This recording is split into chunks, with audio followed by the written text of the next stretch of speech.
Seja muito bem-vindo, muito bem-vinda a mais um episódio do nosso podcast Entre Rounds, um podcast feito de treinador para treinador. E como sempre, estou aqui com meu amigo, treinador da Seleção Brasileira de Taekwondo, Erickson Bussato. Erickson, seja muito bem-vindo. Olá, gente, tudo bem? Prazer ter vocês aqui no nosso segundo episódio aí, agora já estreando com convidados. Então, eu queria aqui agradecer, cumprimentar o Ícaro Miguel, grande atleta olímpico, vice-campeão mundial. O Diego vai falar mais sobre ele agora, mas é um parceiro nosso que veio aqui, a gente convidou ele estar aqui para a gente poder conversar hoje. Uma satisfação imensa para mim, então já agradeço pela oportunidade. Vamos bater um papo legal aí hoje. Pô, show de bola. Ícaro, antes de tudo, gostaria de agradecer a sua presença aqui.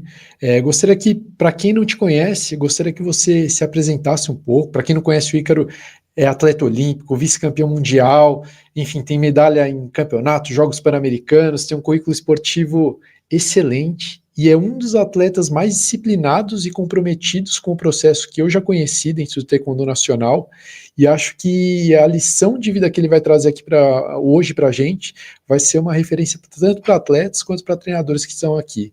Então, Ícaro, se puder falar um pouquinho de você, falar um pouquinho do seu currículo para quem ainda não é do Taekwondo, quem é do Taekwondo eu tenho certeza que te conhece, mas a gente tem um público aqui diverso, que não necessariamente é da modalidade, então se pudesse apresentar.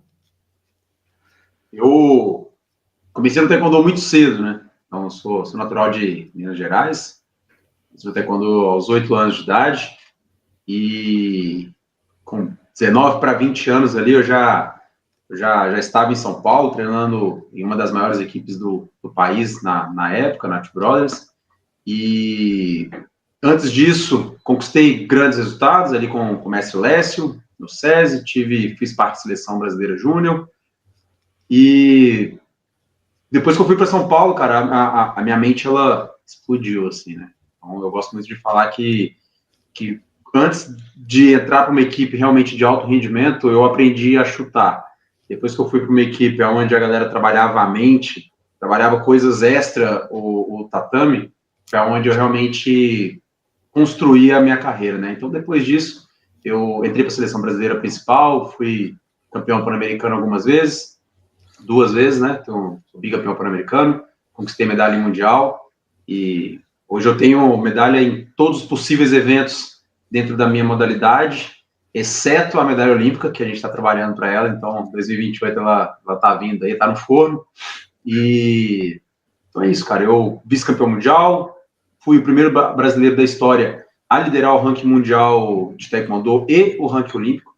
Na atualidade, eu sou brasileiro a ficar mais tempo na liderança do ranking mundial de todas as modalidades esportivas. Eu sou segundo colocado, eu fiquei 3 anos e 3 meses como líder do mundo. E o brasileiro que ficou mais tempo depois de mim foi o Guga, do tênis, que ficou 9 meses.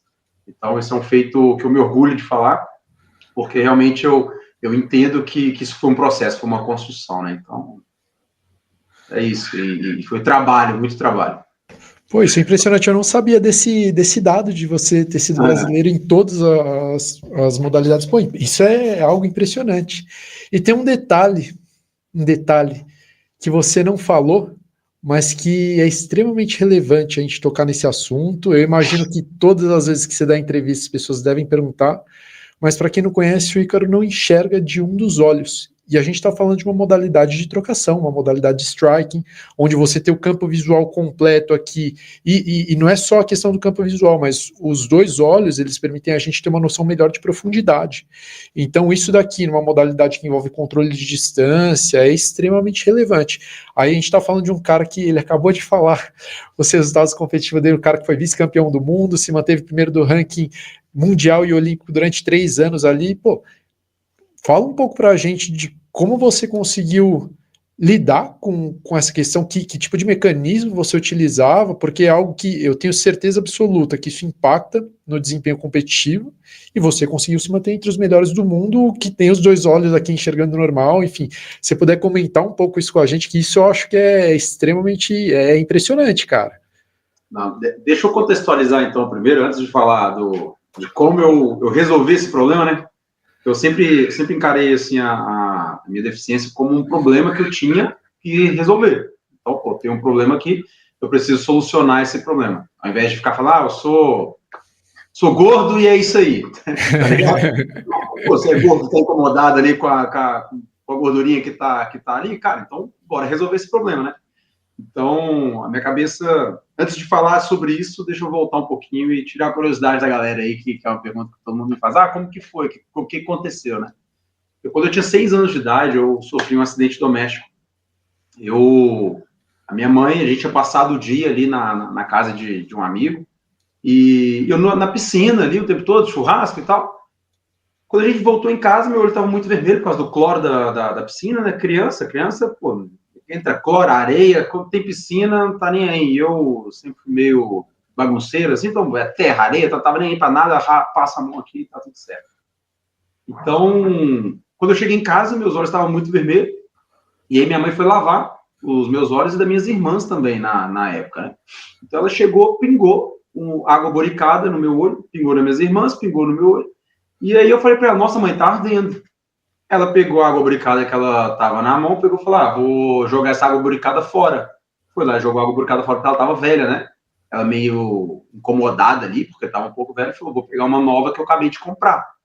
Quando ela foi pegar essa nova, ela comprou, junto com essa nova, uma amônia. E aí ela confundiu a água boricada com a amônia, e veio com a amônia nova aí com a amônia, né? Achando que era água boricada nova, ela veio com essa amônia. E aí pingou no meu olho direito. E o que é muito louco, assim, cara, na minha história, é que eu passei por um período de tratamento, então foi uns 3, 4 meses ali de tratamento muito intenso, consegui recuperar a visão quando era criança, recuperei a visão, e eu vivi a minha fase ali, de adolescência, enxergando os 2 olhos. O meu olho veio a piorar depois que eu cheguei em São Caetano, que eu citei aqui, que eu fui lá com 19, 20 anos. Quando eu tinha 21 anos, foi onde meu olho veio a ter a piora. Então, ali com 21 anos, isso é uma parte muito impactante da minha história. Eu ainda não era campeão brasileiro ainda, na categoria adulta, né? Eu não era campeão brasileiro, eu não fazia parte da seleção, e eu estava prestes a perder uma das minhas visões, né? E isso faria, teoricamente, me deixaria abaixo dos caras que eu estava competindo. Então, pô, eu estava muito na desvantagem. E o médico vira para mim e fala, Ícaro, se você fizer você precisa fazer um transplante de córnea, porque você está ficando cego de um olho, e se você não fizer o transplante, você esquece que a chance lá é 90%, 99% de chance de você realmente perder a visão. E eu, como um bom atleta, virei para ele, ok, então nós vamos fazer o transplante, mas eu preciso saber quanto tempo eu preciso de tratamento para poder voltar a competir. O médico vira para mim e fala, cara, se você fizer o transplante hoje, definitivamente você não pode mais competir. O taekwondo acabou na sua vida. E aí eu me coloquei em uma situação, porque se eu tomasse um chute no rosto, poderia deslocar a córnea, né? Então eu me coloquei em uma situação aonde eu teria que tomar a decisão de continuar correndo atrás do meu sonho olímpico, em um momento onde eu não tinha resultado. Hoje é muito fácil a gente escolher, né? Pô, já fui no todo mundo. Agora, quando você é um moleque lá de 19 anos, como que você toma essa decisão? E, enfim, aí eu tomei a decisão de continuar correndo atrás do meu objetivo. Fiquei cego, como o médico falou, mas também me tornei atleta olímpico número 1 do mundo e conquistei medalhas em todos os possíveis eventos da minha modalidade. Oi, Pedro, deixa eu fazer uma pergunta nesse sentido, cara, que eu acho que é relevante aqui para todo mundo que está assistindo a gente, que é um atleta que tem algum tipo de problema, enfim. Como é que foi para você, cara, o teu trabalho mental primeira pergunta, como é que você lidou mentalmente com isso? Porque acho que a maioria dos atletas, os profissionais, pessoas, enfim, o ser humano de uma forma geral, ele vê os desafios ou as grandes dificuldades da vida, que essa a gente vai dizer que é uma, como embarreamento e não como um obstáculo a ser transponível. Isso me parece que é um indicador não só de resultado na vida, como performance esportiva. Então, primeiro, como é que você lidou com isso mentalmente? E depois, qual foi o mecanismo que você fez para adaptar o teu treino para essa realidade?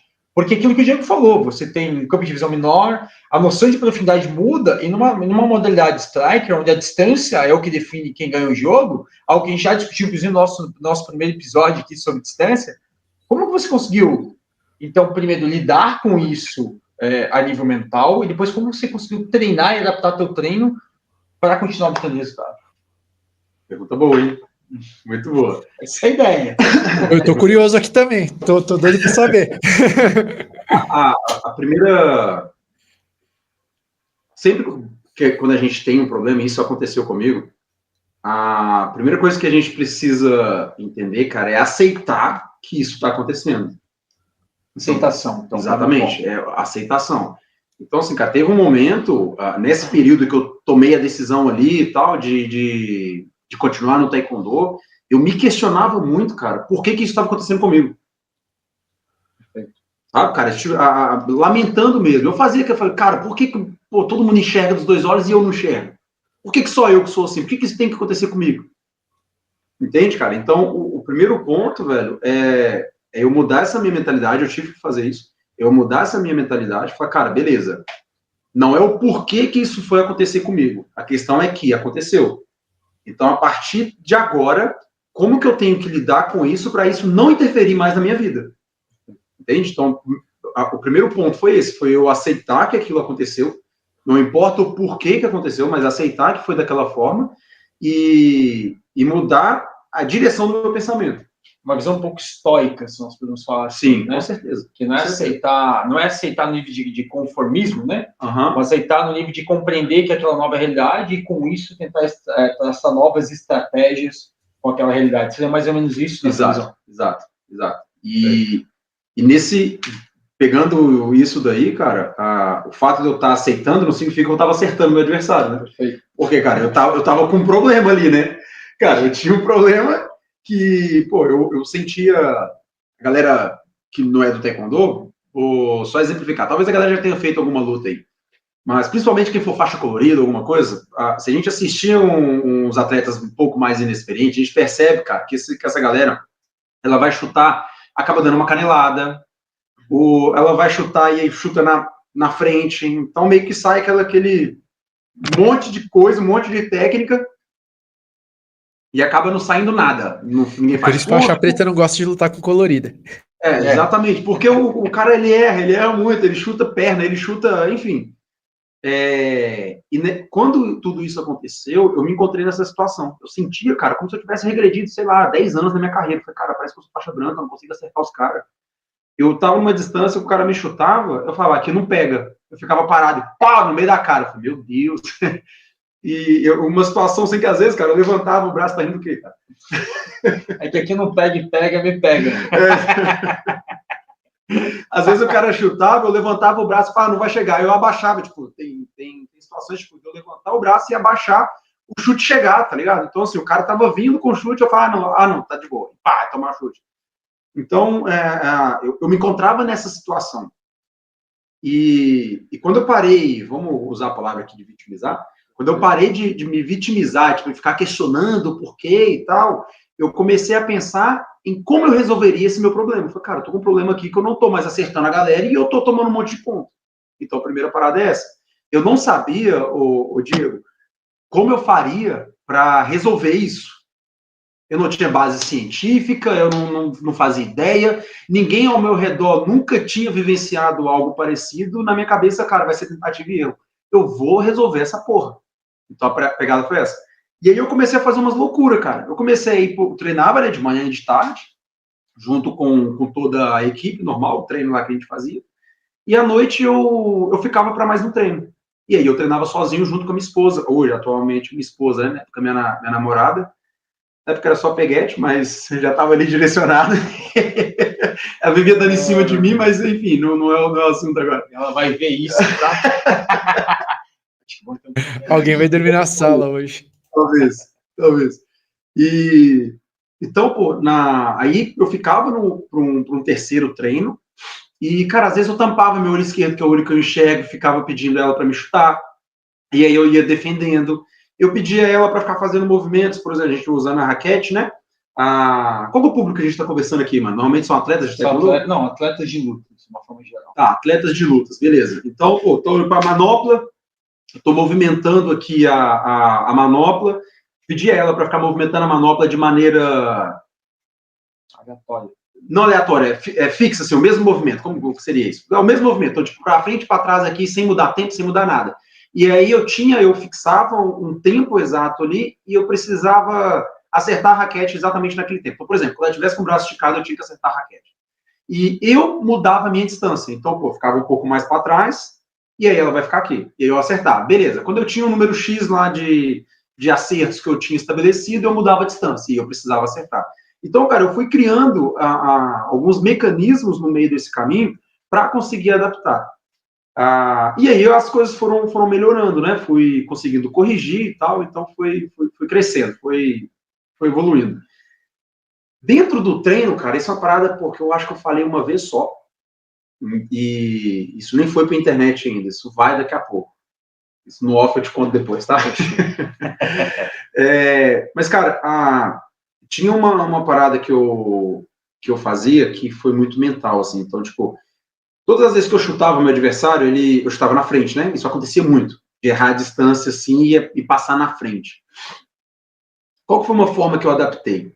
Se eu estava sentindo que eu estava chutando na frente desse meu adversário, eu criei na minha cabeça um novo certo, entende? Porque assim, quando eu olhava aquele cara, eu falei, pô, esse cara tá aqui, eu chutava vazado. Eu meio que criei um bugzinho ali, um bug na minha cabeça, que eu preciso chutar para frente do certo. Um ponto futuro. Exatamente. Então assim, se esse cara tá aqui, eu tenho que chutar um pouco mais para frente. Em uma distância que, teoricamente, eu erraria. Se eu chegasse dos 2 olhos, né? Porque a minha profundidade, esse cara tá aqui. Se eu tô aqui, esse cara tá aqui. Só que, pelo fato de eu ter essa dificuldade com profundidade, esse cara não tava aqui, esse cara tava aqui. Então, na minha cabeça é o seguinte, se eu tô chutando na frente, eu vou passar a mirar todos os meus chutes um pouco mais para frente. Porque eu vou parar de errar. Então, eu comecei a trabalhar dessa forma. Todos os movimentos que eu ia fazer, eu mirava um pouco mais para frente. Eu mirava acertar o meu adversário com a canela, ao invés de acertar com o pé. No taekwondo a gente pontua com o pé. Então eu mirava acertar o meu adversário com a canela. E isso, quando eu consegui compreender isso, cara, eu parei de errar esses movimentos, junto com o treino que eu fazia à noite, e aí eu juntei isso na minha preparação no dia a dia, né? Então, cara, eu acho que essas 3 situações, assim, foi o que fez o diferencial para mim. O primeiro, eu aceitar, então parar de me vitimizar. Então isso com certeza foi a primeira parada, porque se eu não tivesse aceitado, parado de vitimizar, cara, eu teria uma boa desculpa para não ter resultado. Cara, pô, no meio do caminho, eu perdi a visão de um dos olhos, ou eu perderia, né? Então, eu perdi a visão de um dos olhos. Cara, não consegui porque eu sou cego de um olho, pô, não é uma boa desculpa? Pô, meu joelho machucou. Quem não tem um tio aí do futebol que, eu jogava muito quando era moleque e não fui profissional porque meu joelho machucou? Pô, é uma desculpa considerável ali, né? Desculpa que eu digo, não é um bom motivo. É um álibi. Isso, é um bom motivo para poder falar para as pessoas. Enfim. Só que ainda assim esse cara não foi profissional. Então, por mais que ele tinha um bom motivo, alguém foi lá e pegou a vaga dele. Com esse motivo ou não, alguém foi lá e pegou. Foi profissional no lugar dele, né? Então, o primeiro ponto foi esse, foi eu parar de vitimizar. Falei, ok, cara, tem um problema. O segundo ponto foi esse, cara, foi entender que eu precisava encontrar um caminho para resolver o meu problema, e o próximo, porque se esses 2 aqui não faz sentido, se esse aqui não tiver, que é realmente conseguir resolver esse problema. Né? Então, acho que, juntando tudo, foi isso que me fez furar esse buraco aí. Pô, eu tô impressionadíssimo aí com esses mecanismos, essas estratégias de treino. Eu não conheço você já há algum tempo, mas eu não desconhecia essas estratégias. Cara, muito interessante mesmo, assim, eu tô impressionado mesmo. E eu queria aproveitar um pouco para mudar um pouquinho a pauta, mas ainda nessa questão, a gente só nesse tom aqui, nessa sua resposta, a gente já viu um pouquinho do seu comprometimento e disciplina, né? Então, enquanto tá todo mundo fazendo 2 treinos por dia, o cara tá fazendo o 3º treino para tentar compensar deficiências, aqui já é um sinal de comprometimento. E eu acompanhei um pouquinho, né, do seu ciclo para Paris e vi o quão comprometido você estava com o processo. E para quem não é do Taekwondo, a gente tem diferença entre categorias olímpicas e categorias mundiais. Na categoria mundial a gente tem 8 categorias de peso e na olímpica a gente tem só 4. E o Ícaro, ele é de uma dessas categorias intermediárias, que era até 8,7. E aí a categoria olímpica era até 80 ou acima de 80. e aí ele se qualificou até 80 quilos. Então, o que já naturalmente já dava para ver que, porra, são 7 quilos aí que você tem que baixar, e isso assim, estando muito para quem não viu o Ícaro naquela época, cara com a pele fina, cara definidíssimo, zerado de gordura, e pô, eu queria que você falasse um pouquinho sobre como foi esse processo olímpico. Primeiro vamos falar um pouquinho dessa questão do peso, que é algo que me chama a atenção, e é difícil a gente ver atletas se manterem tanto tempo, e mesmo no taekwondo a gente vê muito atleta escorregar por conta da perda de peso, e cara, às vezes você vê que o cara não está tão comprometido e tudo mais. E depois eu queria falar um pouquinho da sua preparação geral, para além dessa questão da alimentação, mas queria começar falando dessa questão de dieta, alimentação, que, pô, me parece foi algo muito duro, e, pô, você estava muito focado e muito comprometido. Se você pudesse falar um pouquinho de como foi isso para o seu processo para Paris? O Diego, a galera normalmente passa isso para mim, tipo, Ícaro, você faz essa leitura, né? Ícaro, você é muito focado, você tem a galera que tira sarro, você parece um robô, escutei isso essa semana, inclusive, você parece um robozão e tal. Cara, para mim é muito claro, assim, ó, primeira coisa, o que eu quero com isso, cara? Qual que é o objetivo que eu tenho com essa parada? Então, se eu tenho um objetivo muito claro, cara, eu tenho o porquê eu quero fazer isso daqui. Concorda comigo? Então, cara, a primeira coisa que vem na minha cabeça é o porquê que eu quero.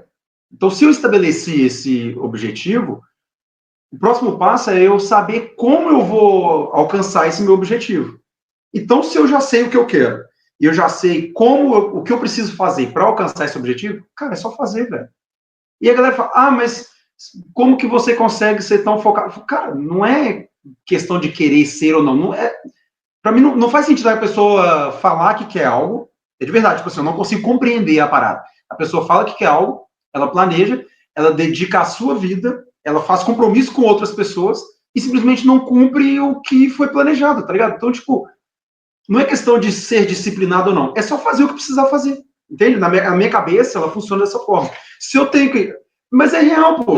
Se tivesse mais uns atletas meio que pensasse assim, facilitava a vida, né? Mas, cara, tipo, não tem uma outra forma de fazer a parada se... E olha só, tem muita gente que fala, tipo, Ícaro, você mesmo citou isso agora, Ícaro, você fazia 2 treinos por dia e aí você ficava para fazer o terceiro.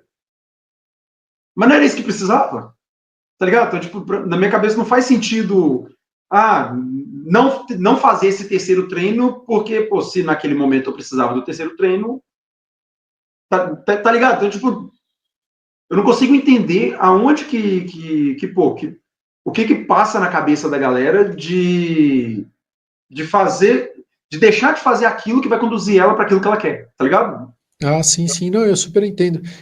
Por exemplo, eu concordo com você 100% no que você está falando, mas eu imagino que em alguns momentos, por exemplo, o estresse, porque assim, você comer salada pra cacete, se abster de vários pratos, eu imagino que isso daqui tem um preço psicológico, em alguns momentos isso te abala ou não, e como é esses momentos, em algum momento você pensou em, cara, vou ceder aqui, enfim, acho que o ponto ele vai muito nesses momentos, né, porque, pô, beleza, eu quero ir, mas, cara, a sensação, ela também é muito, pô, quando você tá com fome, e eu acho que quando a gente fala de lutas, um dos principais pontos de estresse, onde as pessoas realmente têm dificuldade, é na perda de peso, não é nem no treino, as pessoas normalmente conseguem treinar, ser aguerridas ao treino, muitas vezes, mas, porque o treino é ali, 1, 2 vezes por dia, agora, a dieta é 24 horas, o comprometimento com a alimentação, isso daqui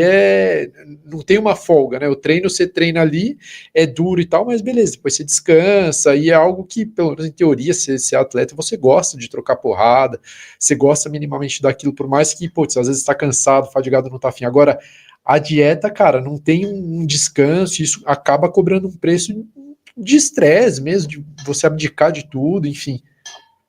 Cara, eu concordo 100%. Eu gosto muito de dizer, cara, que ser atleta é simples, mas não é fácil. E, cara, vamos entender aqui uma coisa.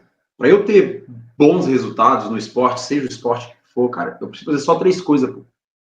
Eu preciso treinar bem, eu preciso descansar bem e eu preciso comer bem, pô. Isso daqui é complexo? Não, só é difícil. Porque, pô, para me treinar bem, eu tenho um treinador que vai montar tudo para mim. Então, beleza, eu só preciso lá executar o que esse cara tá falando. Para mim comer bem, eu tenho um nutricionista. Se eu não tiver, busco uma informação na internet, eu sei lá, mas eu busco informação, vou comer bem, eu tenho que comer aquilo que tá ali dentro. Quando eu tiver a condição de contratar um profissional para me ajudar com isso, eu contrato, beleza. Descansar bem é dormir, pô. Então, você dormir, todo mundo sabe que precisa dormir pelo menos 8 horas por dia. Você dormir só as 8 horas por dia. Fazer isso daqui é fácil? Eu acho que não, velho. Quem não quer ficar rolando no Instagram até meia-noite todo dia? Quem rola até cedo, né? Porque tem uma galera que fica 2, 3 da manhã ali, ó. Então, cara, o lance não é você acertar o tempo todo, mas é você perceber quando errar, cara, e voltar para o acerto, entende? Você acha que eu não errei a dieta nunca? Lógico que eu já errei, pô. Sou o robozão que a galera fica falando que eu sou. Só que o problema, cara, é que quando você perceber que falhou, que errou, pô, não é todos os meus treinos que é 100%, tá? Tem dia que não vai. Por mais que eu esteja tentando, mas tem dia que não é legal, tá ligado? O problema não é eu ter um dia ruim, é eu ter, sei lá, cara, uma semana. É eu perceber que tá ruim e continuar errando. É eu furar a dieta na segunda-feira, falar, já que eu furei hoje, eu vou voltar pra dieta só segunda que vem. Tá ligado? É essa que é a parada. Então, pô, tem dia que você não tá legal, mano. E tá tudo bem, pô, tá, beleza, você vai errar mesmo, vai tá legal. Só que o BO é que a galera erra uma vez e continua errando o tempo todo. Eu vou me permitir hoje.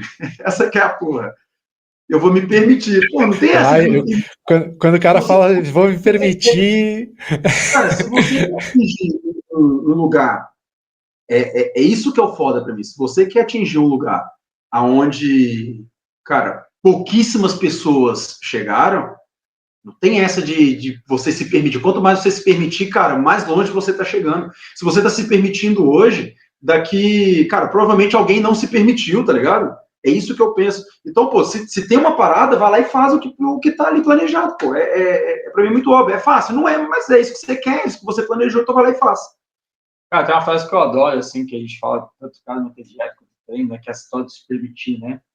Cara, o cara fala que, hoje vou me permitir comer algo fora, ou hoje vou me permitir não treinar, né? O dia do lixo, que o pessoal fala, tal. Cara, eu não sei se esse cara tem dia do corno no casamento dele. É o que eu penso. Porque é igual, né, cara? Já pensou, eu vou me permitir hoje o dia do corno. Como assim, cara? Então, é a mesma coisa. E o que fica claro para mim aqui, e aí a própria linha da psicologia esportiva já trata isso, um dos indicadores de performance é sim a mentalidade do atleta. A gente já sabe que isso é um dos indicadores. Então, se pudesse gabaritar aqui possibilidades para que alguém tenha resultado, mentalidade é uma delas. Então, o que me chamou a atenção na tua fala, você falou assim, eu não consigo compreender como o cara não faz. Então, percebe nessa fala que o óbvio, para quem tem a mentalidade, é tão óbvio que não existe questionamento do porquê não. É como uma pessoa de uma cultura onde não há corrupção. Você vai pro cara assim, não, porque como é que você vai... Se o cara te deu 10 reais a mais, como é que você não vai ficar com ele? O cara fala assim, mas por que eu ficaria? Tipo assim, a cultura ela é tão impregnada em não ser corrupta nesse sentido, que a corrupção não é uma faceta que o cérebro enxerga como possibilidade. Da mesma forma, nessa tua fala, e obviamente a gente convive com você, sabe disso, que não é uma possibilidade, não é algo tangível de negociação, é o básico. Então, eu acho isso, eu quanto treinador, aqui em momentos de fala de treinador, digo para vocês que, invariavelmente, os atletas de maior performance esportiva do mundo, todos, sem exceção, têm essa mentalidade. Então, para você que é atleta, está vendo a gente, comece a repensar sobre como você pensa isso que você faz. Porque é aquela história, por que você faz o que você faz? Por que você quer ser atleta? O que é ser atleta para você? Né? Esse contexto. Então, acho que isso é bem interessante, esse ponto, tá, Diego? Eu queria abordar isso, que eu achei bacana, só para citar. Pô, excelente, cara. Acho que eu concordo 100% quando se fala essa questão de mentalidade de atleta, que isso daqui é um diferencial. E sabe o que é o duro? que isso daqui eu não sei como treinar não, cara. Que às vezes a gente pega um atleta, pô, eu consigo deixar ele mais rápido, mais forte, mas, pô, essa questão da mentalidade, eu honestamente, pô, tenho dificuldade de... Eu acho que a gente pode ter a partir de uma cultura de treino, a gente vê que tem treinadores que conseguem estabelecer uma filosofia de trabalho, e os atletas, de uma maneira geral, conseguem entrar dentro dessa filosofia, dentro de algumas crenças. Então, assim, invariavelmente, em algum nível você consegue trabalhar algumas crenças e mentalidade, mas eu acho que tem, sendo bem sincero, eu acho que tem algumas coisas que são meio inatas, assim, sabe, que já vem da cultura da pessoa, como ela foi criada, e tem coisa que eu acho muito difícil mudar, assim, sendo bem sincero, assim, eu tô falando não li em nenhum lugar, tá, então só deixar claro aqui, não li nenhum artigo, isso daqui é uma percepção que eu tenho, que eu vejo, pô, alguns atletas às vezes com talento e tudo mais, você fala, pô, cara, se o cara tivesse um pouquinho. Pô, várias vezes eu já tive atleta que falou, pô, cara, se o cara tivesse a mentalidade do Ícaro aqui, mano, a gente se desse jeito aqui só mudava o cérebrozinho aqui, pô, cara, eu vou te falar que a gente conseguia subir, mas enfim. E, pô, eu queria que você falasse um pouquinho pra gente, não é sempre que a gente conversa com um atleta olímpico, com um atleta que teve experiência olímpica, de fato, isso daqui é para um percentual muito baixo da população, e ainda mais no taekwondo. O taekwondo eu considero uma das modalidades mais difíceis de qualificar, porque a gente não pode levar todas as categorias no continental. Então, para quem não sabe, por exemplo, para Tóquio teve 2 medalhistas mundial ali daquele ano que não puderam nem disputar a seletiva continental, por exemplo. Então, assim, é muito ingrato às vezes o taekwondo, e você conseguiu ter essa experiência olímpica. Eu queria que se falasse um pouquinho como foi a sua preparação, e você teve uns Jogos Olímpicos atípico, porque você pegou uma pandemia dentro desse processo. Pô, fala um pouquinho pra gente como foi esse processo de preparação, como a pandemia eventualmente interferiu ou não, enfim, eu sou um cara muito curioso de ouvir de você pontos positivos e negativos, e até já entrando depois no próximo tópico, o que você muda, agora você está numa preparação para Los Angeles, o que é mudar aqui, cara, acho que isso não deu certo, vou mudar, enfim, que a gente já vê que você é uma pessoa muito pragmática, então eu imagino que você já fez essa reflexão, cara, acho que isso foi bom, acho que isso não foi, eu vou mudar para melhorar, imagino que você já deva ter feito isso. Então, se você puder falar para a gente como foi esse processo para os Jogos Olímpicos? Ô, Diego, eu tive algumas conversas com algumas pessoas, a galera já me perguntou assim, qual que foi o momento da minha carreira onde meio que eu me considero que eu me tornei atleta, sabe? Tipo assim, cara, quando que foi que você viu que teve aquela virada de chave assim, ó? Porque normalmente as pessoas têm, né? Naquele momento, pô, eu fui para tal evento e eu falei, cara, é isso aqui que eu quero fazer pra minha vida. E eu brinco, cara, que isso nunca aconteceu comigo. Hoje para facilitar, né, a conversa, eu falo que teve, que eu me considero, quando eu me tornei atleta, quando eu disputei meu primeiro estadual, né? Eu tinha uns 13 anos de idade, 13, 14 anos, então naquele momento ali eu considero quando eu me tornei profissional. Mas, cara, desde essa época, eu nunca me preparei para um evento de forma diferente. Eu digo mental, tá? Lógico que a parte técnica ela foi mudando sim, até porque, pô, fui mudando de equipes e etc. Mas, cara, na minha cabeça ela funciona o seguinte: existe um padrão padrão Ícaro, tipo padrão FIFA, tá ligado? Então, existe o padrão Ícaro. Na minha cabeça funciona dessa maneira. E da mesma forma, cara, que eu vou me preparar para competir um campeonato estadual, um campeonato mineiro, para competir o brasileiro, eu vou me preparar para competir a Olimpíada. Porque isso não tem relação, cara, com o evento que eu estou indo. Tem relação com aquilo que eu faço. Tá entendendo? Então, quando eu entrei na minha preparação olímpica, tirando a pandemia aí, tá? Vamos colocar. Quando eu entrei na minha preparação olímpica, cara, eu me preparei para ela como eu me preparo para todos os eventos que eu fui na minha vida. Entende? Por quê, cara? Eu sigo um limiar onde eu faço o meu melhor o tempo todo. Não importa se eu estou indo para uma Olimpíada, fazer o meu melhor em uma Olimpíada, ou se eu estou indo fazer o meu melhor num regional.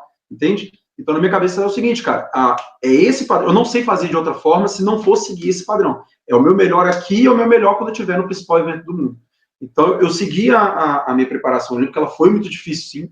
a época de pandemia foi uma loucura, eu tinha uma incerteza muito grande se a Olimpíada aconteceria, e a gente precisou, né, na época, a minha equipe, a gente precisou montar um centro de treinamento em uma chácara no interior de São Paulo. Então, nós levamos toda a equipe para lá, para uma chácara, a gente teve o auxílio do Comitê Olímpico, junto com a Confederação, montamos um centro de treinamento na chácara, e ali a gente passou o ano todo me preparando, né, nos preparando como um todo, assim, a equipe inteira. Eu, como peça principal naquele momento ali do grupo, porque eu era o atleta classificado, mas a equipe também tinha alguns outros compromissos. A gente tinha campeonato pan-americano já marcado para o ano seguinte, né? Isso foi 2020, então 2021 a gente tinha alguns compromissos, e cara, eu fui com essa mentalidade. Quando eu via que quando a Olimpíada foi confirmada para o dia seguinte, pro ano seguinte, eu falei, cara, beleza, a gente está um pouco mais longe, eu vou considerar que isso não vai mudar, e apesar, ao invés de ficar chorando por não ser agora a Olimpíada, eu vou focar porque eu tenho mais tempo para me preparar para os Jogos Olímpicos. Então, a minha cabeça é essa, cara, eu vou chegar ano que vem melhor do que eu chegaria esse ano, porque eu tenho mais tempo de preparação. E foi assim que eu segui. Felizmente, na Olimpíada, eu não consegui trazer um bom resultado, algo inexplicável, assim, para muita gente, para mim, inclusive, porque, pô, eu vinha de uma sequência de resultados muito bons, né? Já tinha aí 3 anos que praticamente eu não voltava de um evento internacional fora do pódio, e, enfim, chegou lá na Olimpíada, na primeira luta, acabei tomando um chute no nariz e fui desclassificado ali por E você tendo sido vice-campeão mundial um pouco antes, né? Exatamente, um ano antes da Olimpíada, né? 2 anos no caso, né? Que foi 2019 o Mundial, a Olimpíada seria 2020. E, enfim, acabei saindo ali na primeira luta, mas, cara, eu nunca cheguei tão pronto para um evento como eu cheguei para essa Olimpíada. E isso é algo assim que, isso eu incluo até o Campeonato Mundial. Eu tava num estado, assim, mental, físico, que para mim foi o meu melhor até hoje. Se eu pudesse, cara, mas não deu certo, você perdeu o evento. Se eu pudesse repetir essa minha preparação para todos os meus eventos, cara, eu faria com certeza. Porque eu nunca consegui chegar tão pronto com o evento como essa Olimpíada. Por mais que o resultado não tenha sido aquele que eu queria, né? Então, cara, minha cabeça é essa, né, sabe? Então, tipo, a minha preparação olímpica, ela foi durante a minha vida, eu julgo dessa forma, entende? Porque eu sempre fiz da maneira que eu fui para competir a Olimpíada, entendeu? E tem muitos atletas que eles, quando chegam nos jogos, eles se deslumbram. Então, eles vêm em todos os países, é uma coisa que, pô, acho que todo mundo quer, e é um evento, é um mega evento, o maior evento esportivo do mundo, é uma das poucas chances que a gente tem de ter mídia de fato, então é uma das poucas vezes que o atleta, que não é, sei lá, do futebol, do vôlei, que ele começa a ter contato com mídia, e às vezes toda essa grandeza, às vezes ele acaba desconcentrando ou deslumbrando, acho que deslumbrar é a palavra, o atleta ele fica deslumbrado e ele acaba se desfocando dos próprios objetivos. Como foi a sua sensação de chegar lá nos jogos? Foi diferente ou não? Como que foi isso daqui para você? Cara, eu tinha esse receio, assim, sabe, de algo acontecer e eu acabar desviando, assim. Então, quando chegou nos últimos 3 dias antes de lutar, eu desativei todas as minhas redes sociais. Desativei não, minto. Eu removi do meu celular. Então, o Instagram eu apaguei, Facebook eu apaguei, todas as redes sociais que eu tinha, eu excluí. Acho que, se eu não me engano, eu só deixei o Twitter na época, porque eu não tinha movimentação, então acabou que no meio da Olimpíada, a torcida do Atlético, que eu sou atleticano, torço pro Galo doido, a torcida do Atlético descobriu que eu sou atleticano, aí meu Twitter ficou uma loucura também, e aí eu fui lá e excluí o Twitter também. Então, assim, cara, eu tentei de toda...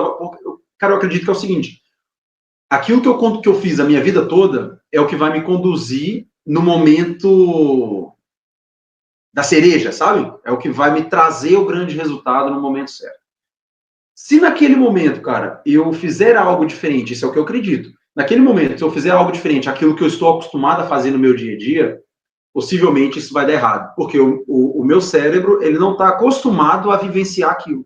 Então, tudo que era possível, que poderia me tirar, isso eu faço até hoje, que poderia me desviar esse foco, ou me causar, talvez, algum desconforto, ou, sei lá, deixar o meu cérebro naquilo que ele não conhece, eu tento isolar, e eu fiz isso na Olimpíada. Então, eu tirei todas as redes sociais do meu celular, cara, e fui viver minha vida como se eu tivesse, sei lá, treinando no meu centro de treinamento lá, minha vida tranquilinha, tal hora tem que comer, descia pro restaurante, comia, voltava pro quarto, precisava dar risada, trocar ideia com um amigo, tal, eu ia, tal, mas sem ficar pensando que eu estava num momento de festa, né? Até porque eu estava lá para ganhar a medalha olímpica. Então, era isso. Cara, na minha cabeça, ela era, eu vou ganhar minha medalha olímpica e depois disso eu vou curtir, entendeu? Legal, legal. E hoje, você está em preparação para Los Angeles, como você mesmo disse. Como que está a sua preparação? Quais são suas perspectivas? Você mudou algo do ciclo olímpico passado para esse ano? Enfim, se puder comentar com a gente. Mudei algumas coisas. A primeira delas é que como eu falei, né, eu estava em São Paulo, então hoje eu não estou mais em São Paulo, voltei para Minas. Estou mais perto da minha família, eu acho que era um momento, a gente estava passando por alguns problemas familiares ali, então acho que foi um bom momento eu ter retornado para casa. Vim agora para fazer a preparação, reta final de preparação para o Campeonato Mundial aqui em Floripa com o Erickson. Então, está sendo uma experiência legal, diferente para mim, porque o Edson ele tem uma forma diferente, não melhor ou pior, mas uma forma diferente de trabalhar. Cara, eu li em um livro, que eu achei, se eu não me engano, foi o da Honda, não lembro, mas foi de algum atleta de luta, que ela estava em um momento, acho que foi da Honda House mesmo, ela estava em um momento que ela precisava escolher um treinador. E uma pessoa vira para ela, para esse personagem, não lembro se foi a Honda, mas uma pessoa vira para esse personagem e fala o seguinte, fala, olha, no momento que você está, não procura um treinador melhor ou pior. Procura aquele treinador que você precisa. E não necessariamente esse treinador vai ser melhor ou ter um conhecimento maior do que você ou que você estava. Mas talvez esse cara conheça algo, saiba de algo que pode agregar naquilo que você aprendeu a vida toda. Então, talvez para esse momento, esse treinador pode ser aquele que você precisa. Tá, mas como que a gente faz esse filtro? Não faço ideia. Mas eu acho que acaba sendo algum feeling, talvez, uma tentativa. Mas é isso. Então, estou aprendendo muito aqui com o Erickson, uma forma diferente de se treinar, uma forma diferente de se preparar, e é isso. Então, estamos indo aí para o Campeonato Mundial. Nesse momento, agora, meu foco é 100% o Campeonato Mundial da China, desse ano. E depois do Mundial, a gente continuar seguindo cada passo para chegar à classificação olímpica, que a gente, como você mesmo falou, né, a classificação é muito difícil. Então, foco no Mundial e depois disso a gente planeja o restante. Pô, show de bola. E para 28, vai no 80 ou vai no pesada? Pesado. 80. Cara, nesse período de pandemia, eu fiz, cara, 8 meses de dieta sem furar. Eu cheguei em Tóquio, eu estava com 0,9 de gordura, cara. Olha que loucura isso. Isso 2 dias antes, eu tenho até foto disso daí. Cara, isso pra mim é bizarro. Eu cheguei em um ponto, tava com, cara, seco igual fisiculturista. Eu lembro de, assim, uns 2 meses antes de competir, eu pesando 88, 87, e eu tava com 2% de gordura, cara. E eu tinha que chegar no 80. Então, cara, foi bizarro, assim, pra mim. E eu tenho uma massa muscular muito alta, né? Pensando nessas categorias de baixo. E baixar tanto assim, pra mim, é difícil. Então, eu decidi, ciclo passado, né? O ciclo de Paris. Eu já corri ele na categoria de cima, né? No peso pesado. Acabei não conseguindo a vaga. Mas enfim, aí agora eu já estabeleci nessa categoria, a minha mesmo, e vamos embora. Pô, show. Eric, você tem alguma pergunta com relação à questão de Jogos Olímpicos? Senão eu vou mudar de tema. Cara, acho que só uma coisa que fica relevante, que eu queria perguntar para o Igor, assim, ele falou muito sobre a questão da preparação para os Jogos Olímpicos, sobre como estar lá e tal, mas eu queria saber de você, assim, como atleta, né, cara, você se prepara corpo, mente, parte tática para aqueles jogos e tal, como é que é pisar naquele tatame? Porque, cara, a gente está falando de uma situação assim, ó, como você falou, pouquíssimas pessoas da sociedade vão conseguir fazer isso. A gente conhecer atletas olímpicos é sempre interessante, porque você vê que eles têm um padrão, né, mental e aí por diante. Mas como é que foi para ti pisar? Esquece todo o contexto que aconteceu, não aconteceu. Aquela sensação de pisar. Tu teve uma sensação tipo assim, puta, consegui. Teve uma sensação assim, caraca, eu passei as etapas e estou aqui. Ou tu teve uma sensação assim, só mais um dia no parque. Como é que foi para você estar naquele tablado? Entendeu? Cara, eu acho que teve 2 momentos, assim, dessa sensação. Ou 3, talvez. Foi fantástico pra mim quando eu consegui a vaga. Que aí eu acho que teve essa parada de, tipo, caralho, velho, eu consegui, eu me tornei atleta olímpico, sabe? Que apesar da medalha não ter vindo, a gente sabe o quão difícil é qualquer modalidade, seja o taekwondo, que a gente fala que é um pouco mais restrito, mas em qualquer modalidade. Cara. O cara, se ele se tornou atleta olímpico, bate palma pra esse cara. Isso eu já falava antes de eu ser atleta olímpico, bate palma pra esse cara, porque realmente é uma nata, são pouquíssimas pessoas. É muita gente tentando e pouquíssimas pessoas que alcançam. Então, pô, foi do caralho, assim, esse momento, quando eu conquistei a vaga. No dia que eu pisei no dia de competir em si, parecia ser mais um dia de treino.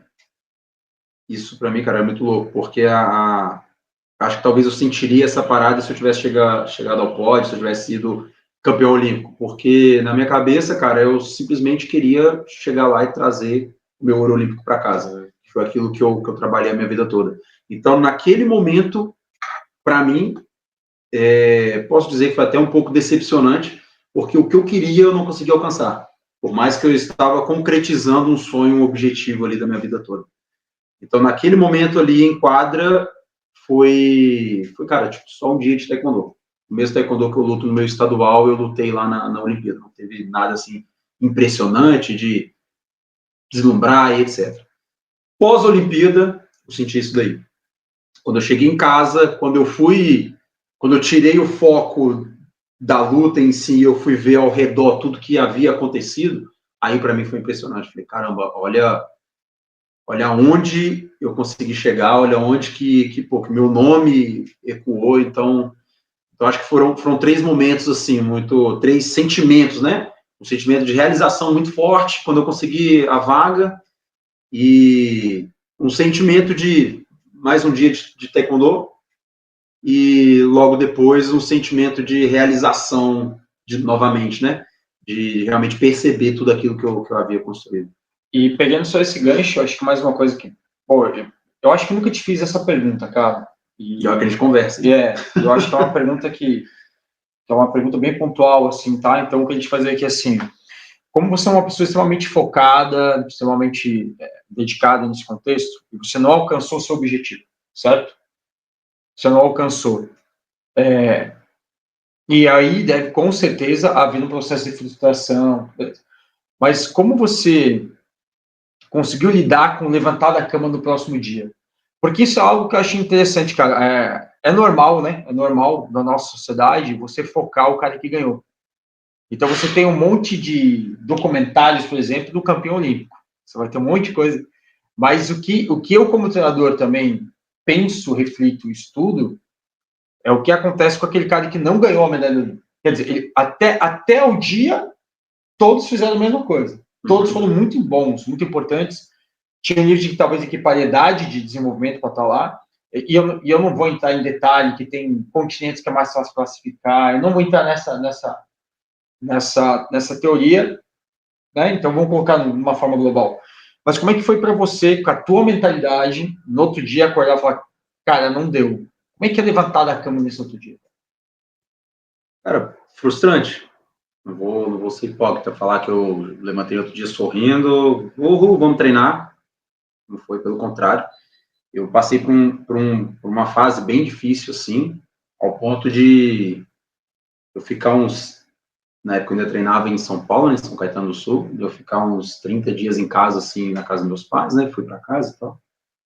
E quando eu voltei, tá numa sala ao lado do tatame, esse lá no nosso CT, tinha um tatame aqui, e aí tinha uma portinha aqui do tatame, você tinha acesso a essa sala, e você conseguia vir por fora e entrar nessa sala também, sem ter acesso ao tatame. E eu me encontrar dentro dessa sala, cara, com uma sensação de medo, sabe? Medo de ver o tatame. Então, e aí eu tomei coragem, obviamente, fui lá, entrei pro tatame, e voltei aos meus treinos, e mesmo nos treinos, cara, eu tinha uma dificuldade muito grande de colocar o meu taekwondo em prática de novo. Isso foi bizarro, assim, para mim. E a parada meio que mudou, voltou, virou essa chave, a partir do momento que eu sentei, olhei para dentro e tomei a decisão de novo de correr atrás, de continuar correndo atrás dessa medalha olímpica. Eu acho que essa é a parada. Eu meio que julgo, assim, que naquele momento eu vivi um luto, sabe? Exatamente o luto. Eu acredito que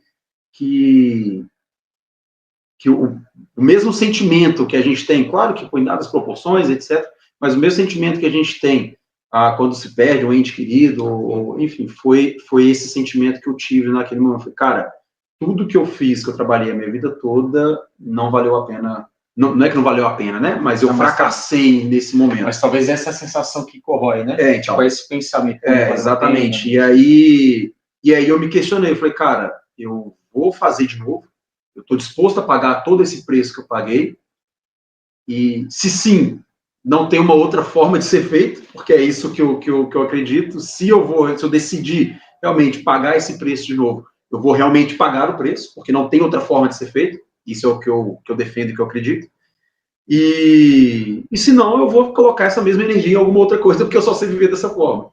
Então, a partir do momento que eu tomei a decisão ali de fazer de novo, de pagar o preço, eu voltei a ser o cara que eu era.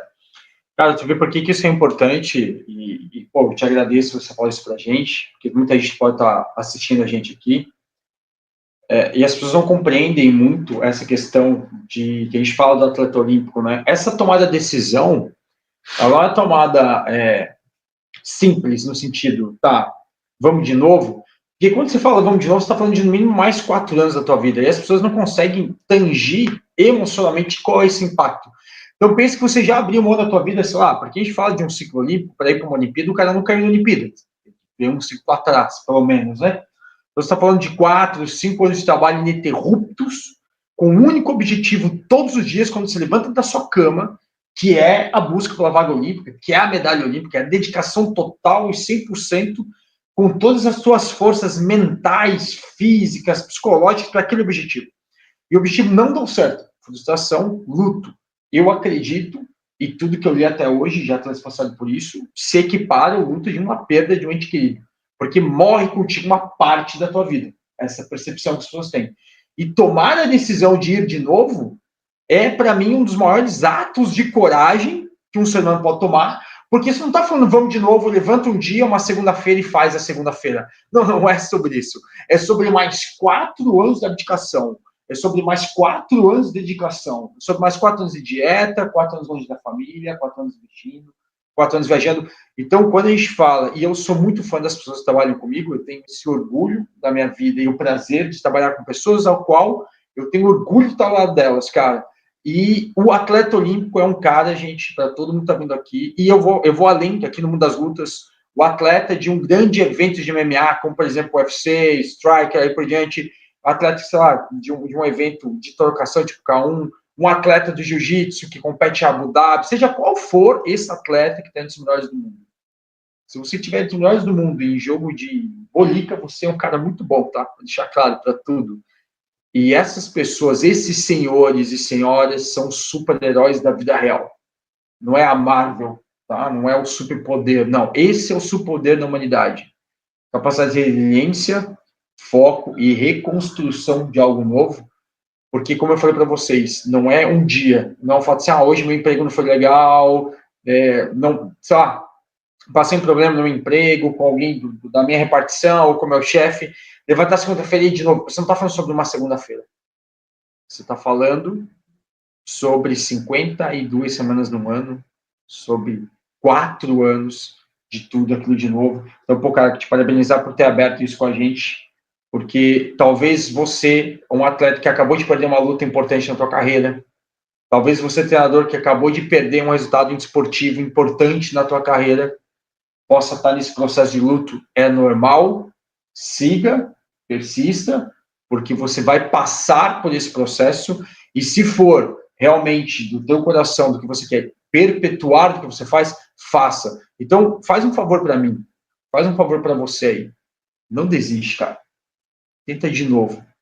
Porque isso é um ato de coragem, e talvez um dos maiores atos de coragem de todo e qualquer homem é dar o primeiro passo novamente, cara. Então, parabéns por isso, obrigado por ter falado isso pra gente, algo que eu acho que era importante aqui, até do ponto de vista psicológico, tá, Diego? Para as pessoas que acompanham a gente, que são pessoas de verdade, treinadores falando com atleta olímpico para treinadores, para atletas olímpicos, isso é algo de verdade, e a ideia do podcast é essa, não esconder essas coisas, é realmente poder discutir algo importante com as pessoas. Eu estou só fazendo mais uma analogia aqui.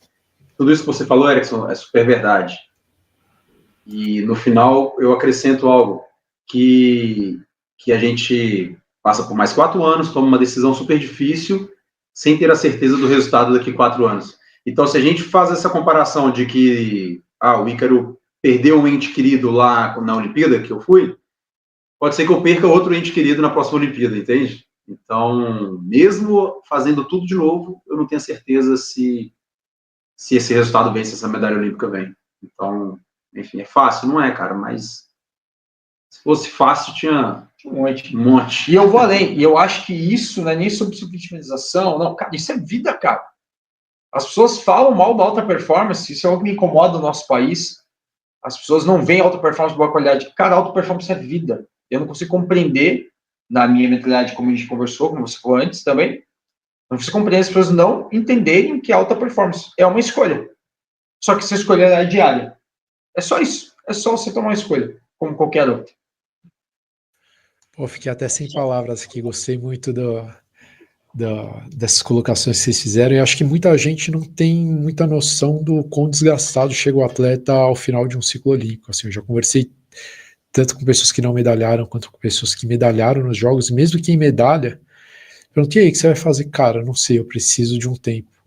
Mesmo quem medalha, ele reflete, cara, não sei se eu quero mais um, mesmo depois, e eu imagino que seja mais fácil para você ter um feedback positivo de ter conquistado um sonho, de você tomar a decisão de continuar, do que quem, né, foi frustrado.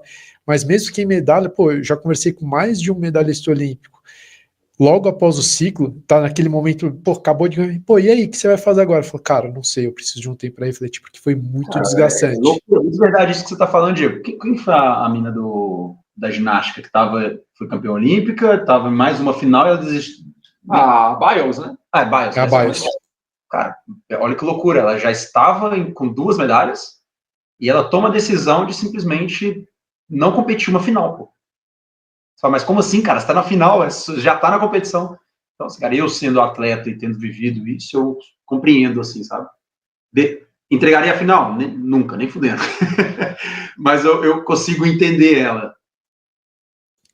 Cara, acho que a média das pessoas não tem noção o quão sacrificante é um ciclo olímpico, assim, cara. E quando a gente conversa com pessoas que passaram por um ciclo olímpico, assim, cara, a feição da pessoa chega assim no final, é meio dúbio, né? O cara viveu aquele sonho de estar nos jogos, mas, cara, você vê na feição dele que ele tá cansado, assim, já chegou meio ele entregou tudo ali que ele tinha, mano. Cara, não tem mais nada que entregar quando ele chega ali no final.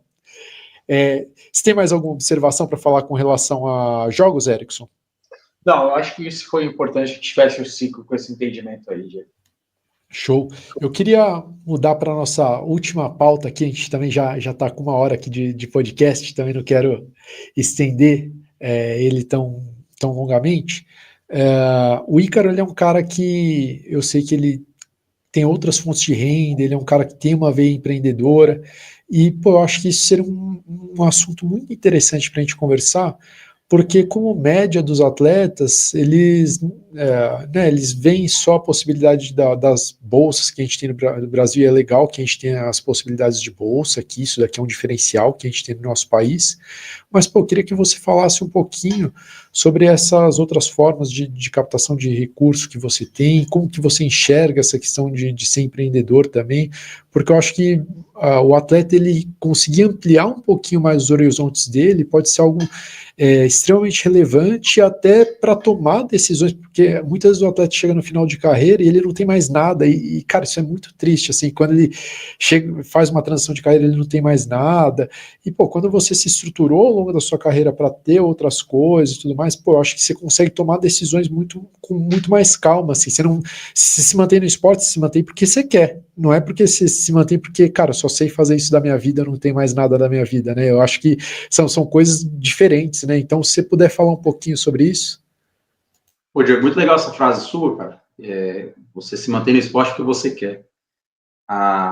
O brasileiro, nosso país, a gente tem uma cultura de que o atleta, ele é burro, né, então, tipo, o cara tá um pouco por causa do futebol, que nas décadas passadas o cara ia dar uma entrevista e não sabia se comunicar muito bem, enfim. E então criou-se essa cultura de que você não sabe fazer nada, então você vai ser atleta, entende? E aí o cara acaba tendo resultado, consegue ali conquistar uma condição financeira legal, porque ele é bom em ser atleta, não porque o cara tomou essa decisão. E eu escutei isso uma vez na minha vida, cara. Você é meio burro, então você fica no esporte aí. Eu era moleque ainda. E aí, cara, a mensagem que veio na minha cabeça foi o seguinte, falei, cara, eu não tô no esporte porque eu sou burro. Eu quero estar no esporte. Então, cara, naquele momento, o que eu comuniquei para mim mesmo foi o seguinte, falei, cara, eu vou ser um bom atleta, vou ser um excelente atleta, vou ter grandes resultados, mas em qualquer outra coisa que eu for fazer na minha vida, eu vou ser tão bom quanto. Tá entendendo? E cara, se eu quero ser bom em outras coisas a não ser o taekwondo, eu preciso estudar outras coisas, né? Então eu comecei a me preparar, cara, naquela fase ali, na minha adolescência, eu já estudava oratória, porque eu entendia que eu teria bons resultados no taekwondo e eu precisaria da entrevista. Então, ali com 16 anos, sozinho, eu comecei, com 15, 16 anos, comecei a estudar oratória sozinho. Comecei a ler livros que normalmente as pessoas não liam. Então, eu comecei a buscar, eu leio livros de finanças desde, sei lá, 17 anos de idade. Então, eu comecei a buscar caminhos para que realmente não me tornasse aquele atleta burro, sem opção. E isso foi abrindo a minha mente para outras coisas, né, cara? Então, quando eu tinha 20 anos de idade, nessa fase aí do transplante e tal, que eu tive que tomar decisão, eu não tinha condição de me manter no esporte. Então, de fato, investi tudo aquilo que o esporte precisava. Né? Então, cara, eu vendia doce, eu fazia, trampo de final de semana, fazia freelancer, então, trampava de garçom, manobrista, enfim, fazia tudo isso. Quando as coisas deram uma melhorada, que eu consegui começar a pagar ali as minhas viagens e sobrar uma grana, vivia minha vida, tenho minhas coisinhas e tal, eu decidi começar a investir. E é muito louco, cara, porque assim, lá atrás, quando eu tinha 20 anos, que eu precisava, treinava de segunda a sábado, 2 períodos, e na sexta à noite eu trampava de garçom, no sábado, depois do treino, eu trampava de manobrista e trampava em buffet à noite de novo, e domingo eu saía para, sei lá, no carnaval de domingo, por exemplo, para poder vender água no carnaval, era super louvável, porque, nossa, o cara, ele tá correndo atrás dos objetivos dele. E hoje que eu tenho uma grana, que eu consigo trabalhar, só que com a mente, eu tô fazendo algo errado, porque eu tô saindo do meu foco, do meu objetivo. Então, isso para mim, cara, é algo surreal, assim, que a gente... Chama hipocrisia. Exatamente, cara, hipocrisia. Porque hoje as pessoas... É bonito o cara trabalhar de madrugada como garçom para conseguir se sustentar no esporte, mas é feio depois que o cara chega, ele abriu uma empresa, independente se é no ramo esportivo ou não, mas ele abriu uma empresa com outras pessoas trabalhando e ele investindo e criando, que é o que eu faço hoje, né? Eu tenho minhas empresas e hoje eu crio a parte estratégica junto com os meus sócios, entende? Então, cara, eu acho que é uma hipocrisia muito grande a gente pensar em em achar bonito você, no início da carreira, você ter que fazer um trabalho braçal e depois, quando as coisas acontecem, você não poder continuar esse trabalho de uma forma mais inteligente. Então, hoje eu tenho uma estética automotiva, não é nada a ver com o ramo dentro do esporte. E, cara, tem minha metodologia de ensino do Taekwondo escrita também, que eu quero alavancar com isso. Presto mentoria para empresários e para atletas também. Então, eu faço tudo isso trabalhando com a minha cabeça e sem deixar que isso interfira no meu dia a dia, nos meus treinos. Pô, acho que é legal. Tu fala o nome da tua empresa, se tem arroba, alguma coisa, deixa o pessoal seguir também. Sim. A gente tem, como eu fui o atleta número 1 do mundo, a gente tem a Rank 1 Estética Automotiva, então é a Rank 1 Estética Automotiva lá no Instagram, tá como Estética Rank 1. E então é isso aí, galera. Segue lá. A gente tem um empreendimento social também, que é o Instituto Ícaro Miguel, é um trabalho que a gente faz voluntário para a comunidade, que fica na cidade de Joatuba, lá em Minas Gerais. Então sigam lá também, Instituto Ícaro Miguel. Pô, show. Vou deixar na descrição aqui depois os arrobas aqui. Mas, pô, muito legal essa fala sua. E eu concordo 100% que há uma glamorização do sofrimento, assim, né? Tipo assim, a história do tadinho, ela vende muito, assim, né? Então, assim, não... É óbvio que, pô, se você tá ferrado e tal, pô, você tem que ir lá e vender doce. E é louvável, o cara, pô, é um esforço muito grande. Mas eu concordo 100% com você que não faz nenhum sentido você elogiar o cara ali, aí depois que o cara cresce. E aí ele tá se estruturando para ter um negócio. Inclusive, pô, isso, na minha visão, é o contrário, porque quando o cara ele tá no esporte, porque ele não tem outra coisa para fazer sem ser receber aquela bolsa, para mim isso é muito mais danoso do que quando o cara conseguiu se estruturar e ele escolheu por conta própria ficar no esporte. Eu acho que o rendimento dele vai ser muito maior, porque igual eu falei, cara, ele tá ali por escolha, ele quer de verdade. Eu acho que a chama dele não é pela necessidade, não é pelo dinheiro que ele tá ali. A chama dele é pelo propósito, sabe? Então, na minha visão, quando a pessoa ela se estrutura para ter outras fontes de renda e ainda assim ela está focada em um ciclo olímpico, por exemplo, pô, a chance dele ter um resultado ali vai ser muito maior, porque o comprometimento dele ele está num nível mais profundo, né, do que a necessidade, putz, eu preciso da bolsa, se eu não tiver essa bolsa, eu não tenho nada que eu consiga manter o meu padrão de vida, por exemplo. E essa pergunta tem que fazer comigo, assim, se você sente também que o ambiente, né, a sociedade esportiva, vamos dizer assim, enxerga essa possibilidade de migração para campos da área de empreendedorismo de uma forma positiva ou negativa. Por exemplo, assim, o cara agora tem a empresa dele, então ele está perdendo foco. Tu acha que isso acontece? Você sentiu isso em algum momento da carreira? Ou acha que não? Ou acha que isso é só uma cultura de quem está em volta do esporte, ou isso está impregnado? Como é que tua visão, ou se tu sentiu algo nesse segmento, sabe? Cara, acontece sim, acontece dentro do esporte, com a galera que está ao redor, acontece fora também, então acho como um todo ali.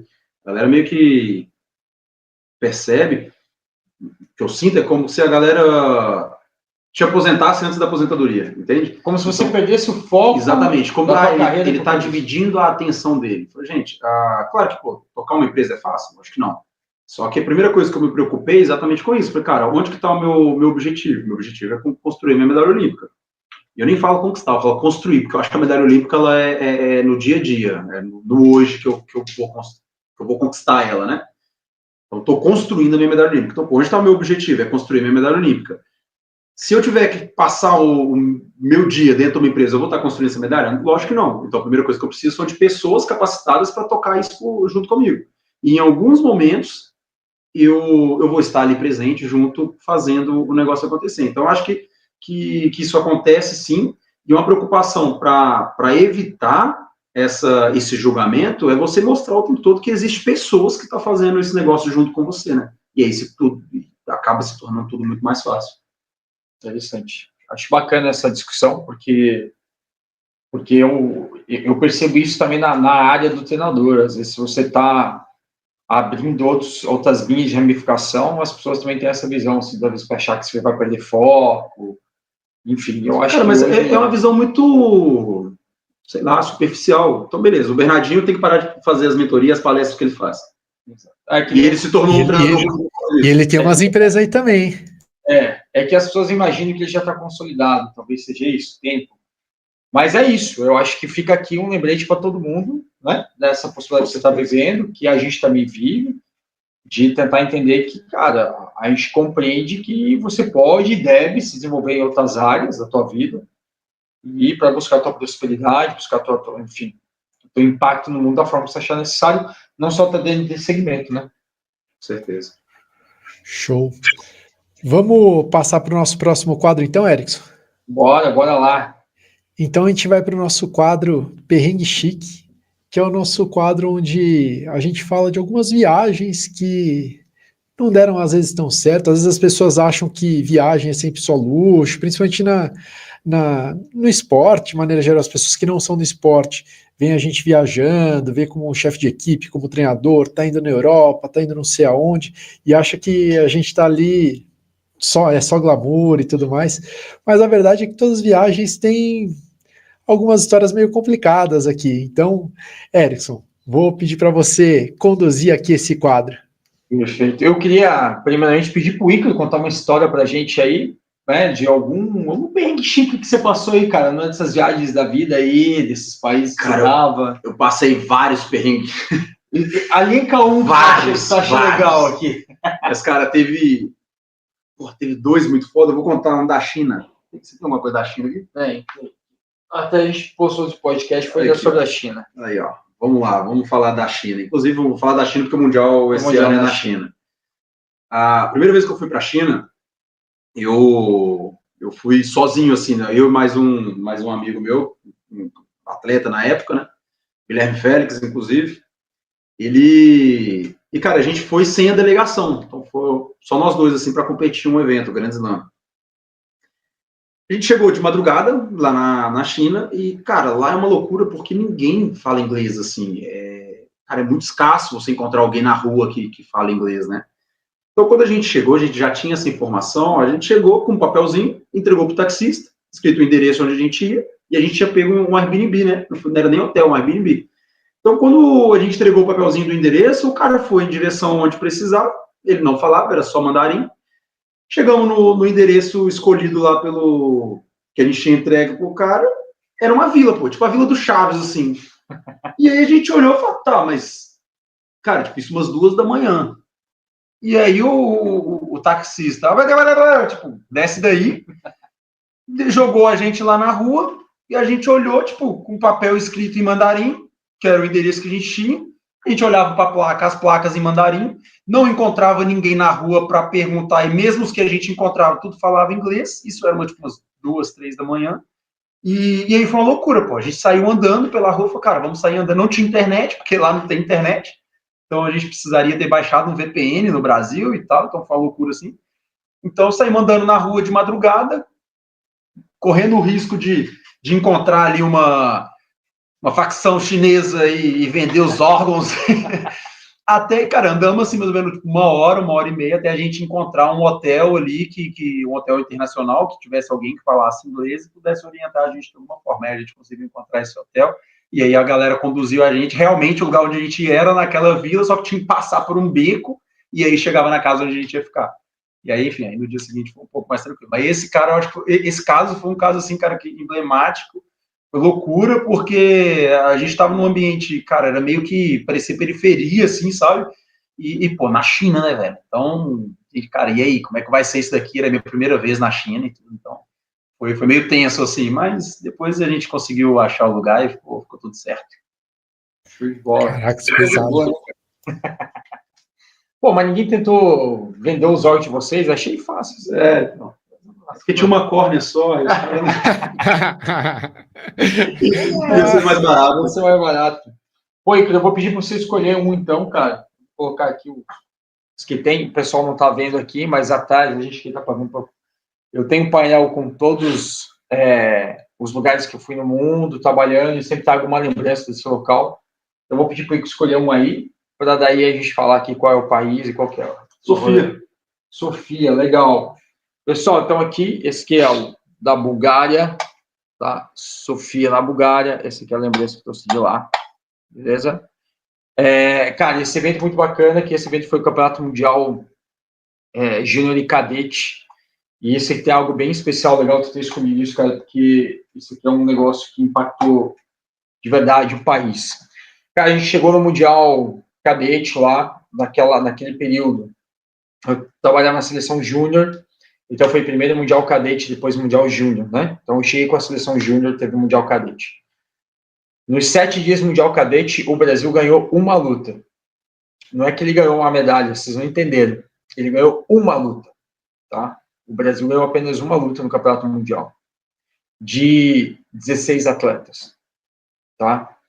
E aí, quando eu cheguei no juvenil, a gente teve uma medalha de bronze, com um atleta naquela situação lutou na categoria pesado, o atleta do Paraná, o Brian, tá? Ele era atleta naquele período do mestre Gilberto Morando, do Paraná. Um abraço para o Morando aí, abraço para todo mundo do Paraná também. E ele foi bronze. E aí a gente ganhou ali na Júnior 2, 3 quartas de final, enfim, mas foi só uma medalha. E aí, em reunião, na época, com o coordenador das categorias de base, que era o Reginaldo Santos, que era o treinador lá em São Caetano, sim, com o Henrique Precioso, que é o diretor técnico da confederação. E, Henrique, queremos você aqui. Estou fazendo um convite aqui. E aí a gente teve uma conversa, cara, o porquê que o Brasil não ganhava, entendeu? Porque, o que tinha de errado que a gente não conseguia vencer lutas no Campeonato Mundial.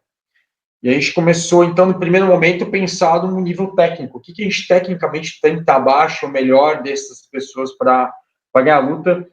E, gente, essa conversa gerou, hoje, o maior programa educacional da Confederação, que é o PDR-UESA, que é o Programa de Desenvolvimento de Treinadores da Confederação Brasileira de Taekwondo, que a gente está, inclusive, no 4º ano, onde a gente vai conversar aqui sobre o que é o ESA, onde hoje sou o coordenador educacional e desenvolvo esses programas junto com uma equipe sensacional. Então, você está aqui, o Michel Milstedt, que é doutor na Universidade Federal de Santa Catarina, Rafael Cons, que é doutor na Universidade Federal da Bahia, com o Guilherme Félix, que foi o cara que viajou com ele para a China, hoje analista de desempenho da Confederação, com a Mari Shibashi, que é a preparadora física da seleção brasileira, comigo, então a gente faz esse trabalho todo. Então, só para vocês entenderem, aquela conversa gerou o maior desenvolvimento da área educacional. Para vocês terem uma ideia, desse ano nós mentoramos 1.000 treinadores, 1.000, tá? Para o número exato, 1.006 treinadores, num curso online chamado HTT.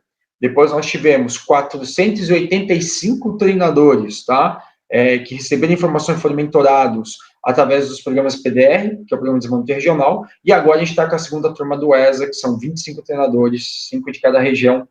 30% desse grupo são mulheres, que a gente está desenvolvendo um trabalho de mentoria de 6 meses, depois um trabalho de formação.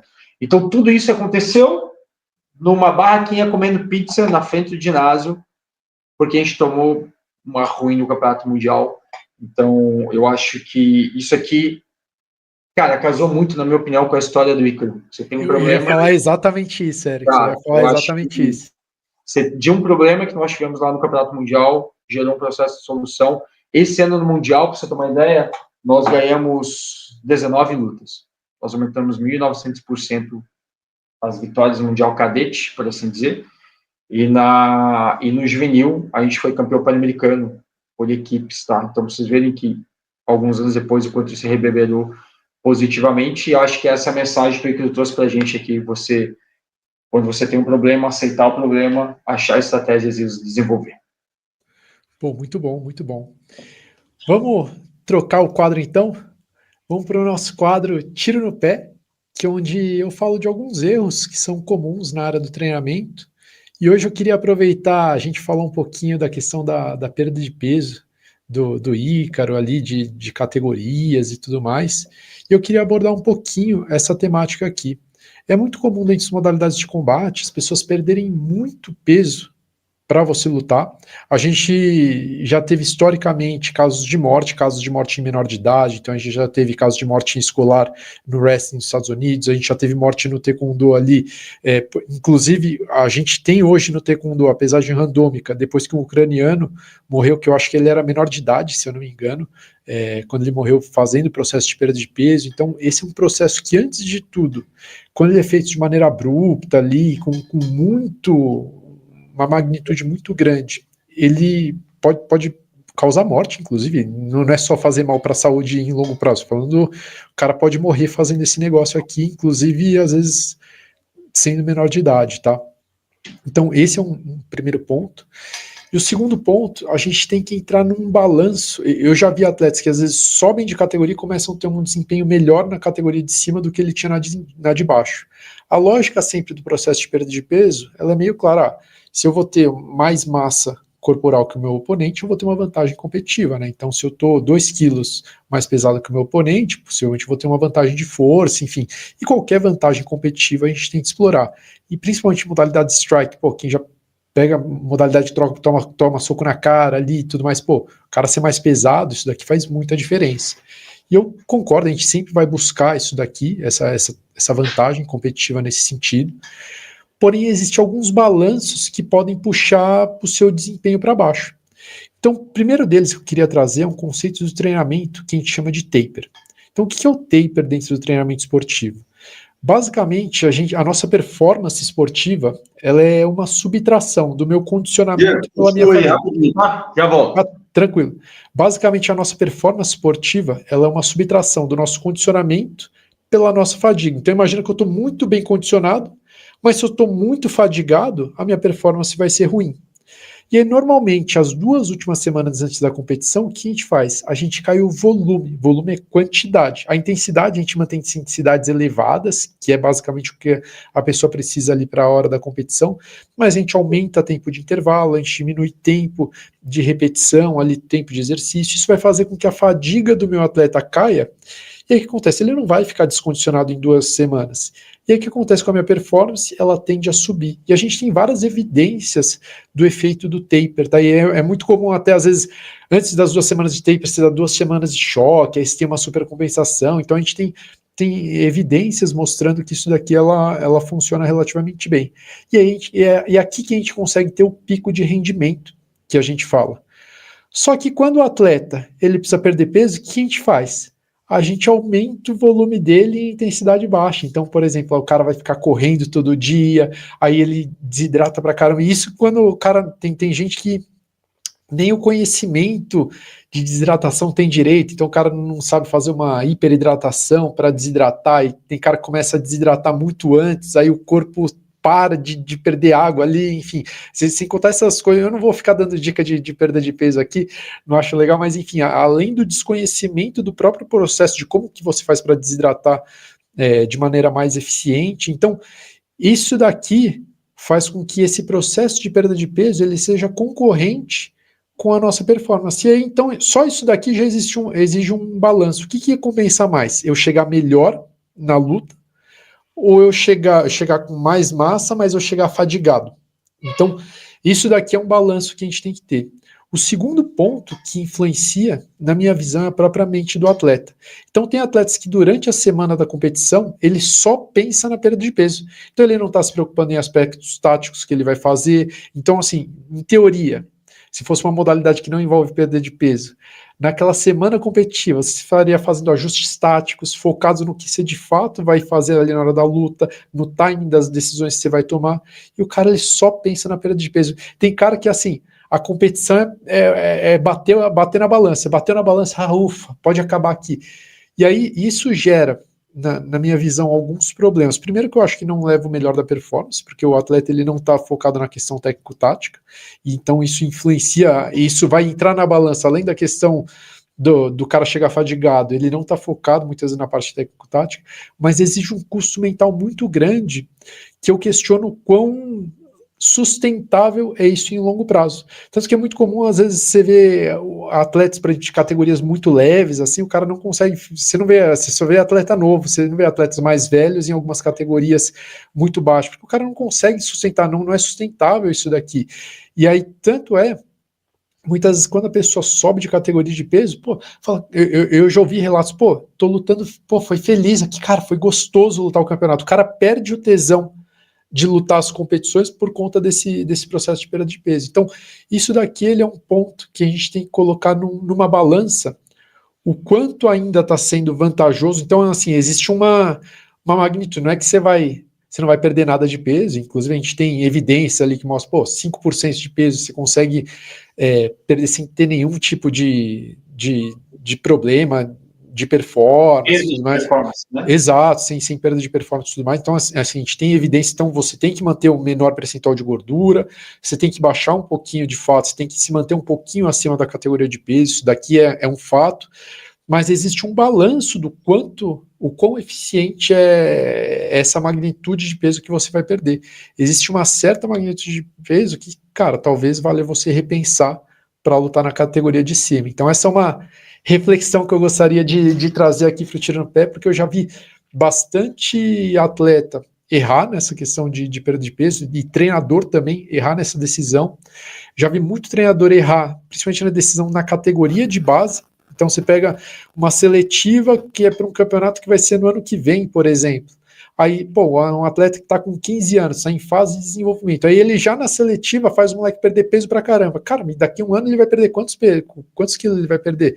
E aí a gente vê comumente em campeonato pan-americano júnior, juvenil ali, atletas menores de idade se matando de perder peso porque a decisão ela foi feita errada lá atrás. Então isso vale uma reflexão aqui para a gente. Não sei o que você acha, Erickson, mas eu quis aproveitar esse gancho para falar aqui do tiro no pé. Cara, eu concordo contigo e eu vou além, né, na questão assim, quando você pensa, aquele dado que você falou, né, o que a gente tem hoje mais ou menos de conhecimento, que 5% que você perde de peso corporal, você não perde muito o que você adquiriu em capacidade de potência anaeróbica. Quando você tira 1% a mais, a cada 1% a mais, você perde uma média de 7% de capacidade. Então, vamos supor que você perdeu 9% de peso corporal, você está perdendo mais ou menos 28% a 30% de performance. Pensa que quanto tempo você demora para aumentar 28% a carga máxima do teu trabalho de RM, por exemplo. Vamos falar, pensando como se fosse no agachamento. Pensa, no nosso caso das lutas, o volume de ações técnicas, né? Volume de chute, volume de soco. O volume de ações pode ser um determinante da luta, não que é o único, porque as lutas têm um aspecto tático, que é o que define a luta. Mas se eu tenho um volume maior, eu tenho a possibilidade maior também de adquirir possibilidade de pontuação ou de nocaute e aí por diante desse adversário. Então, isso é um dado bem impactante. Importante também colocar as diferenças. Mas o atleta do MMA, ele perde 10 quilos. Isso é bem comum. Se você olhar isso, né? Os caras perdem muito peso, é impressionante. Perdem muito peso. Mas os caras têm aí, basicamente, 24 horas de processo de reidratação, um pouco mais, e eles podem usar outros tipos de processos que, para algumas modalidades, são doping. Por exemplo, nas modalidades olímpicas, você usar o uso de soro, por exemplo, intravenoso é doping. Tá? Isso é um exemplo, né? Nas categorias olímpicas, como o Taekwondo hoje, você tem a randômica, que você só pode estar 5% no outro dia para competir. O que inibe essa perda exagerada de peso, porque eu vou ter que estar em 5%. Se eu não tivesse randômica, beleza, eu poderia perder 10%, fazer processo de hidratação e ganhar 10% para lutar no outro dia. E tem modalidade que é no dia. O boxe olímpico é no dia, o wrestling é no dia. E o boxe olímpico, o cara pesa todas as vezes que ele vai lutar. Exatamente.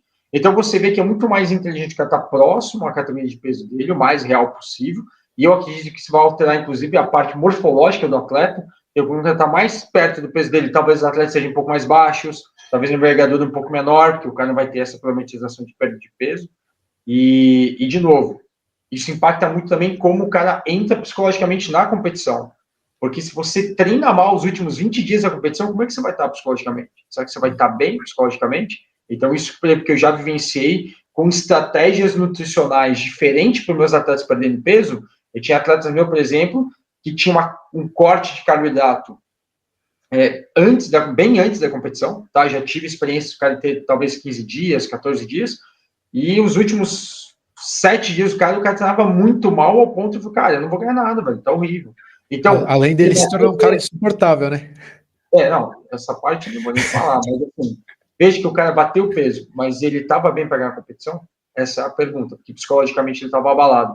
Então, acho que isso também fica uma dica até para o pessoal que trabalha com nutrição, tentar compreender o mundo das lutas, que não é só bater peso, é como ele está, e a autoestima do atleta está totalmente interligado ao treino. Então, nutricionistas, preparadores físicos, treinadores, nunca esqueçam disso. É o treino que baliza como ele se vê na competição. Se ele treinar mal, acredito que eu posso pensar em treinar mal. Eu achei que você que é o atleta nesse sentido. 100% verdade, cara.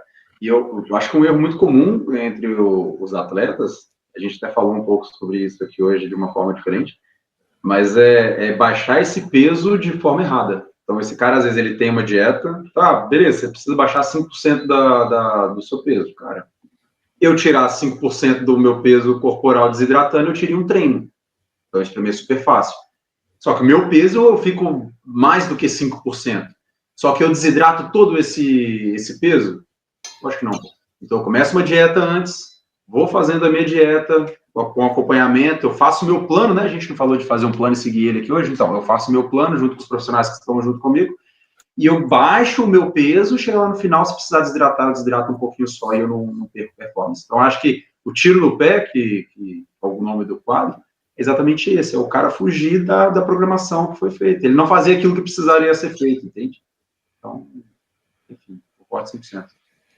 Excelente. Então, vamos chegar aqui ao fim do nosso episódio, já 1h30 aqui de duração. Queria agradecer de verdade ao Ícaro, pô, aprendi demais hoje, acho que teve algumas falas aqui que foi bem impactante, acho que vai ajudar muita gente aqui, Ícaro. Muito obrigado, acho que algumas coisas só você tem propriedade para falar, junta muitas coisas, uma experiência de um atleta olímpico, com as dificuldades que são muito peculiares que você enfrentou, acho que trouxe muito aprendizado aqui, então queria agradecer você, e se quiser deixar um recado final aqui pro pessoal.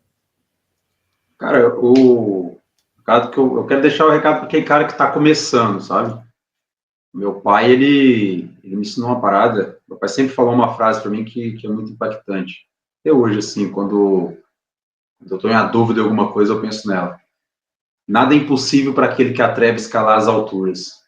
Então, se você tem essa dúvida se você pode alcançar ou não, lembra dessa frase? Pô, é possível sim. Você só precisa realmente estar disposto a escalar, né?